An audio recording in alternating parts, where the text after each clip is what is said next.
뉴욕장 하락을 이어받았습니다. 양지수 모두 내려가고 있고요. 낙폭을 조금 줄이는 듯 했는데 연기금과 기관 측의 수급의 변동으로 인해서 그 또한 좀 녹록지 않아 보입니다. 일단 양지수 코스닥이 좀 더 상대 강도 크게 빠지고 있어요. 1% 이상 밀려나고 있는데 각 종목별 전략 챙겨보도록 하겠습니다. 오늘 사영관 차장님 함께합니다. 어서 오세요. 네, 안녕하세요. 네, 차장님과 시장 분위기 살펴보겠습니다.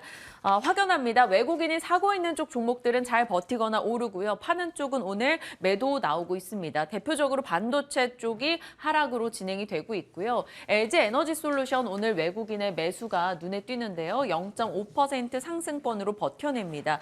SK 바이오사이언스가 오늘 제약바이오 쪽에서는 가장 강하게 움직임 이어가고 있고요. 차장님 쪽에 조선주들 분위기가 좋죠. 파업 관련한 이슈가 좀 수그러들었습니다. 일단 노사 합의안이 도출됐다라는 소식이 들려오면서 오늘 현대중공업과 한국조선해양 등 모두 빨간불 켜고 있고요. 저기 네이버와 카카오 같은 경우는 2% 내외 하락입니다. 어제장에서 꽤 올랐던 종목들이 오늘은 떨어지는 움직임 포착되는데요. 밤사이 미국에서 국채금리나 달러 등의 움직임도 상당히 부담스러웠기 때문에 성장주들의 영향 들어가고 있습니다. 자, 시장에 대한 전략 지금부터 챙겨보겠습니다. 오늘 특징주로는 이마트 이야기 좀 나눠보고자 합니다. 오늘 증권가 보고서에서 목표가 12만 원을 제시하며 강한 흐름이 나오고 있는데요. 어찌됐건 그동안은 공격적인 마케팅을 펼쳤다면 그것을 조금 줄여서 훨씬 이 비용 관리에 들어가겠다라는 내용이 좀 초점이 맞춰져 있습니다. 이마트의 강세 어떻게 해석하시는지 지금 사도 된다고 보시는지요? 오늘이 고비일 것 같아요. 일단은 기술적인 관점 먼저 말씀을 드리면은 121선을 지금 돌파를 하고 있습니다. 6% 장대 양봉이 나오면서 돌파를 하고 있어요. 거래량도 평소 대비해서 빠르게 터지고 있는 이런 상황들이고요. 지금 이런 상황이라고 하면은 외국인과 기관의 양매수가 리포트에 의해서 유입이 되고 있다라고 볼 수도 있을 것 같아요. 근데 그건 이따 10시에 가집계가 나왔을 때 확인해야 될 것 같고요. 만약 이렇게 올라가는 과정인데 여기에서 수급이 오히려 빠지는 게 확인이 된다. 그럼 우린 들어가면 안 되는 거겠죠. 왜냐하면 이게 쓱 쪽이라던가 지마켓 이쪽이 손실폭을 내년에 600억 정도 줄일 거다라고 얘기는 하고 있어요. 하지만 그게 아직까지는 흑자는 아니라는 거죠.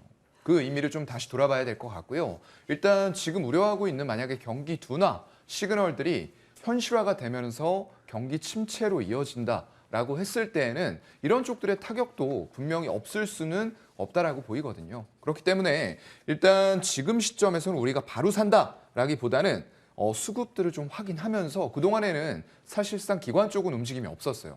그런데 기관과 외국인의 움직임이 동반해서 나타나고 121선을 돌파하는 시그널까지 같이 나온다라고 하면은 따라가 봐도 될 것 같습니다. 네, 수급적으로 좀 더 연속성을 띠게 된다면 그리고 타 주체까지 합류가 된다면 매수해도 괜찮을 것 같다라고 의견 주셨어요. 급할 건 없다라는 겁니다. 일단 2021년도 초 대비해서 일단 반토막이 나 있는 종목입니다. 가격적인 메리트가 있다라는 목소리 나오니까요. 지켜보시길 바랄게요. 자, 잔금 해제 종목으로 곧장 넘어가 보도록 하죠. 첫 번째 종목입니다. 포스코홀딩스.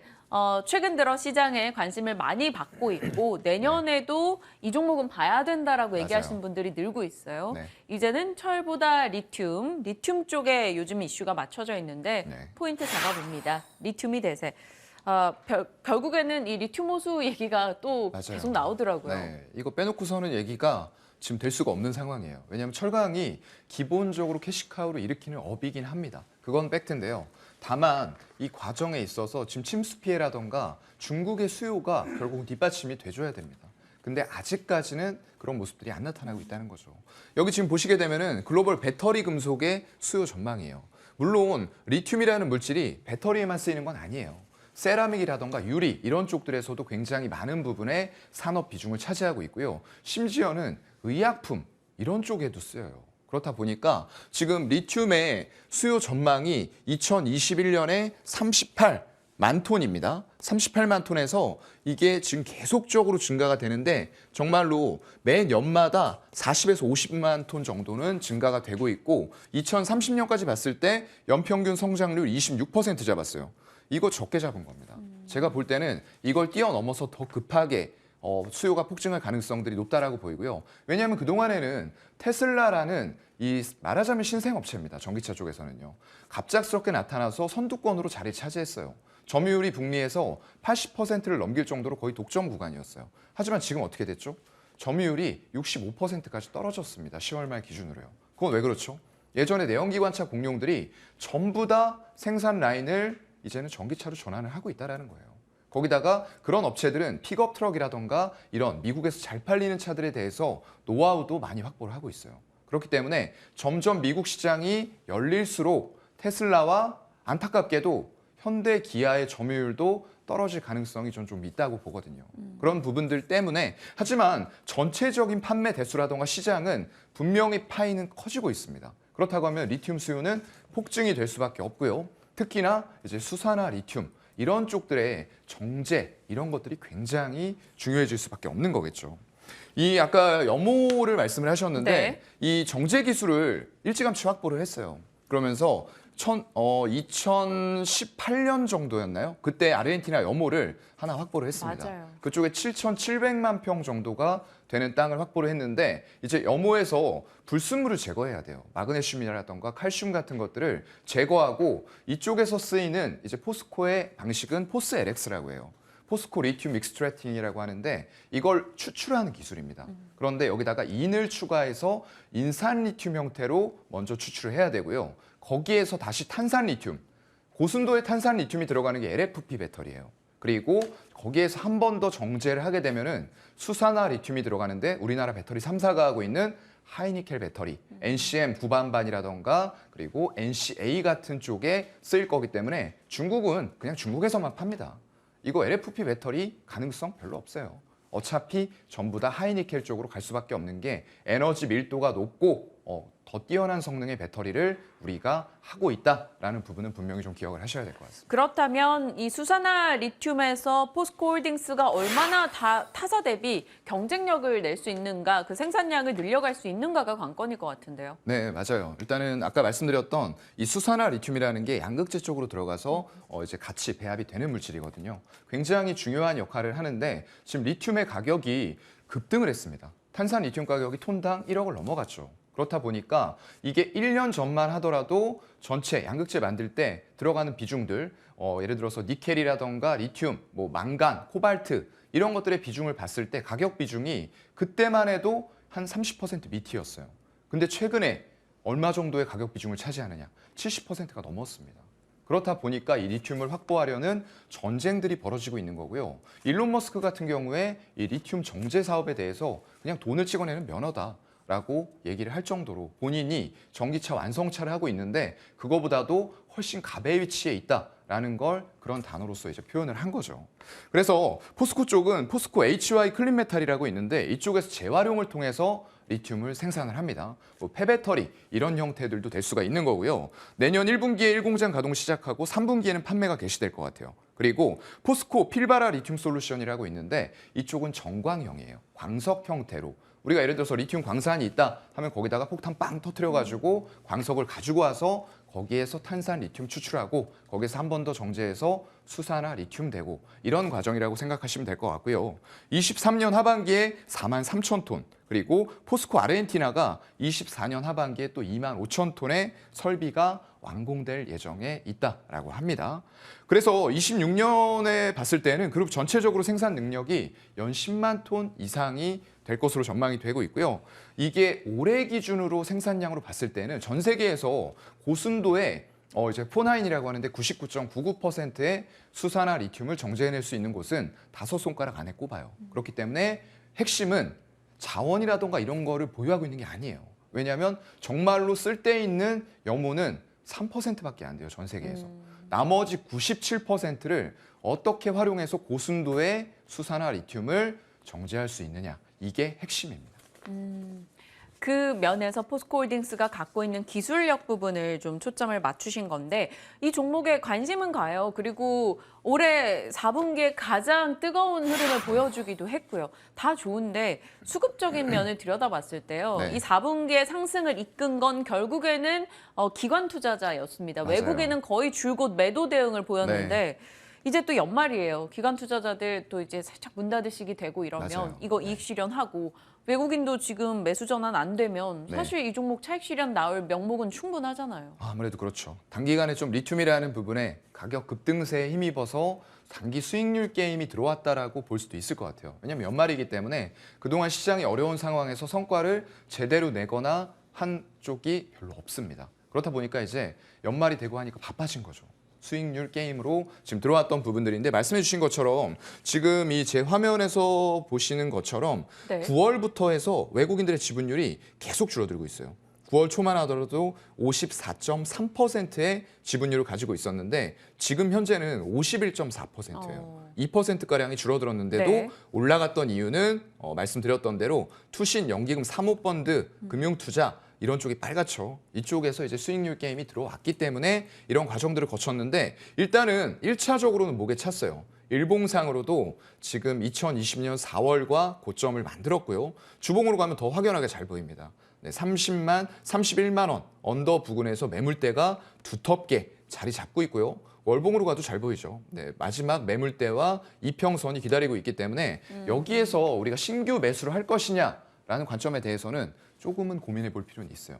기존에 가지고 계시던 분들은 일단은 외국인들이 매도를 한다 손 치더라도 기관들의 수익률 게임이 계속된다라고 했을 때는 조금 더 가져가 보는 것도 괜찮아요. 그리고 내년 연초가 또 기다리고 있기 때문에 만약 이러한 흐름들에서 수급에 외국인들까지 반전이 일어난다. 그리고 리튬의 가치가 점점 더 올라간다. 이거 리튬 가격이 급격하게 안정되고 떨어질 것이다라는 자료를 내놓는 쪽들도 있어요. 근데 저는 그렇게 생각하지 않아요. 앞으로 점점 더 수요는 폭증할 수밖에 없고요. 말씀드렸던 대로 배터리뿐만 아니라 다른 산업 분야에서도 리튬이 많이 쓰이기 때문에 이런 경기 침체라던가 이런 것들이 조금씩 해결되기 시작하면 그쪽에서도 쓰일 리튬의 양이 많다는 거죠. 그런 부분도 같이 생각을 좀 해야 될 것 같고요. 그래서 일단 가격 전략 부분에서는 매수가를 한 21만 원 정도까지 조금 여유 있게 열어놓을 필요도 있다라고 생각이 돼요. 거기다가 목표가는 일단 27만 원 부근, 27만 원이 아니죠. 21만 원에 매수해서 29만 원 정도까지 다시 한번 보는 전략으로. 그렇기 때문에 지금 현재가에서는 바로 접근하지는 않겠다라는 의미로 좀 받아들여 주시면 될 것 같습니다. 네, 조정이 나올 때 대응을 하겠다라는 의견입니다. 27만 원 부근에서 매수해서 29만 원 부근을 목표가로 두신 거 맞을까요? 네, 맞습니다. 네, 그리고 오늘 증권가 일부에서는 33만 원에서 39만 원으로 목표가를 올리는 리포트도 있었는데요. 긴 시각으로 좀 접근을 해보자라는 거고요. 조정 시 매수 관점 포스코홀딩스 살펴주셨습니다. 첫 번째 종목이었고요. 두 번째 종목으로 곧장 이어갈게요. 아모레퍼시픽입니다. 오늘 장은 하락으로 나오고 있어요. 중국판 위드 코로나 수혜주 제대로 아모레퍼시픽이 그 자리를 차지할 수 있을 것인가 궁금합니다. 어찌됐건 오랫동안 투자 심리가 조금 눌려 있었던 중국 소비주에게 네. 중국의 제로 코로나에서 위드 코로나로의 전환은 큰 힘이 돼주긴 했어요. 맞아요. 이제부터는 연속성의 문제겠죠. 맞아요. 네, 연속성이 가장 문제가 될 것 같은데요. 정말 아모레퍼시픽 직격탄 맞았다라고 볼 수밖에 없죠. 하나일령까지 이제 같이 오기 시작을 하면서 최고가가 지금 2014년도였나요? 5년도였나요? 그때쯤에 45만 원까지 갔던 주가가 정말로 속절없이 무너져 내렸습니다. 이건 이제 설화수라는 브랜드로 중국에서 굉장히 인기몰이를 했었는데 이런 것들이 브랜드 인지도 이런 면에서 소비자들의 선택이 또 떠나갔던 거죠. 그만큼 약간은 좀 쉽게 떠나갈 수 있는 환경들이 만들어지고 있어요. 왜냐하면 화장품 성분이라고 해봐야 별 차이가 사실 없거든요. 그래서 OEM 이런 업체들, 성분의 OEM 업체들이 오히려 더는 더 낫다라고 보이고요. 물론 최근에 올라오는 흐름들 만들어지고는 있어요. 이번 달에도 굉장히 강한 장대 양봉이 만들어지고 있는데 이것도 역시 마찬가지 관점일 것 같아요. 기관들의 그리고 외국인들의 월말 게임 수익률 게임 이런 부분으로 좀 봐야 되지 않을까라고 생각을 하고요. 그런 관점에서 일단 중국 쪽이 물론 우리나라를 위해서 이걸 해제한 건 아닐 거예요. 그쪽에서 이제 백지 시위라던가 너무나도 좀 거세게 시위가 일어나다 보니까 이런 부분들을 정치적으로 코로나 쪽에서 이제 봉쇄와 더불어서 같이 좀 막아놨다라는 비판을 듣고 있었어요. 그렇다 보니까 그런 거에서 일단은 조금 풀어준다라는 것들이 얘기가 나온 건데 이게 어느 정도로 풀릴지는 좀 지켜봐야 될 것 같아요. 왜냐하면 중국에서만 얘기하는 게 아니고요. 다른 나라 쪽에서도 미국 쪽에서도 지금 미중 합동으로 연구했던 쪽에서도 얘기를 하고 있고요. 영국에서도 얘기를 하고 이거 코로나 완화 정책을 바로 즉각적으로 폐기시키면은 사망자와 확진자가 굉장히 늘어날 것이다. 네. 200만 명 정도가 사망할 수도 있다라는 연구 결과를 중국뿐만 아니라 다른 나라에서도 내놓고 있어요. 그렇기 때문에 이건 아마 급격하게 풀리지는 않을 거라고 보고요. 그래서 지금의 상승은 수익률 게임으로 봐야 될 것 같고요. 실적이 안 좋은 것도 팩트입니다. 물론 다른 쪽들로 뭐 필요에 의해서 좀 포트폴리오를 넓혀간다라고 하지만 일단은 이러한 부분들 고려했을 때 우리가 수익률 게임에서 지금 당장 따라갈 것인가? 뭐 이미 지금 생각하신다고 하면 조금 늦었을 수도 있을 것 같아요. 네, 그러면 두 번째 포인트로 곧장 가보겠습니다. 요즘에 화장품 업체들 좀 큰 업체들에서 공통적으로 나오고 있는 건데요. 바로 탈중국 움직임입니다. 뭐 한알령의 코로나에 뭐 따이공의 부재 이런 걸 너무 많이 겪다 보니까 맞아요. 그런 리스크 좀 적은 미국을 공략하겠다라는 거고요. 네. 실질적으로 미국 시장에서 미약하긴 하나 한국 업체들의 점유율이 좀 늘고 있다 이런 코트라 보고서도 본 적이 있었거든요. 이 시장이 굉장히 큰 시장이잖아요. 아, 그럼요. 굉장히 큰 시장이라고 볼 수밖에 없을 것 같고요. 그중에서도 우리나라가 중국 쪽으로 수출하던 비중이 너무나도 커요. 그렇다 보니까 아까 말씀드렸던 대로 주가가 45만 원에서 이런 급격한 네. 하락을 맞이했던 원인이 중국의 의존도가 너무 높았다라는 거죠. 물론 그게 호황기이고 관계가 좋을 때는 굉장히 좋은 작용을 합니다만 그게 아닐 때는 이런 악조건에 놓일 수가 있다라는 거죠. 그래서 그러한 부분들을 깨달았던 기업들에서 이제는 지역의 다변화를 노리고 있어요.